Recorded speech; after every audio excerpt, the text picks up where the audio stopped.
প্রতি বছরের মতো এবছর রাজনগর তুলসী সঙ্গীত মহাবিদ্যালয়ের পক্ষ থেকে শুভ মহালয়া উপলক্ষে বার্ষিক অনুষ্ঠানের আয়োজন করা হয়। এবছর ছিল 25তম প্রতিষ্ঠা দিবসের অনুষ্ঠান। সভায় সভাপতিত্ব করেন অমর মালি। প্রধান অতিথি হিসেবে উপস্থিত ছিলেন দুলাল মণ্ডল, উত্তম মণ্ডল, বিমান ভান্ডারী, প্রদীপ দে, সুব্রত দত্ত, অমিতাভ দত্ত, সুনন্দা গড়াই, প্রভাত দত্ত সহ প্রমুখরা। আজকের তরফে অতিথিদের চন্দনের ফোঁটা, পুষ্পস্তবক, উত্তরীয় পরিয়ে সংবর্ধনা এবং বরণ করে নেওয়া হয়। সঙ্গীত মহাবিদ্যালয় ব্যবস্থাপক দীনবন্ধু গড়াইয়ের মা এবং অধ্যক্ষা চন্দনা গড়াইয়ের শাশুড়ি প্রয়াত তুলসী গড়াই, যার নামে এই মহাবিদ্যালয়, সেই তুলসী গড়াইয়ের প্রতিকৃতিতে শ্রদ্ধা নিবেদন করা হয়। সঙ্গীত, নৃত্যানুষ্ঠান, প্রাসঙ্গিক বক্তব্য, আবৃত্তি সহ মনোজ্ঞ সাংস্কৃতিক অনুষ্ঠানে সকলকে মুগ্ধ করে তোলে।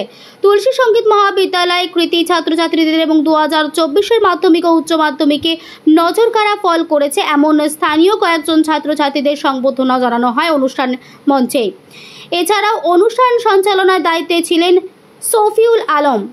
সঞ্চালকদের সংবর্ধনা জ্ঞাপন করা হয়। শিশু, কিশোর, কিশোরী ও অভিভাবকদের উপস্থিতি ছিল চোখে পড়ার মতো।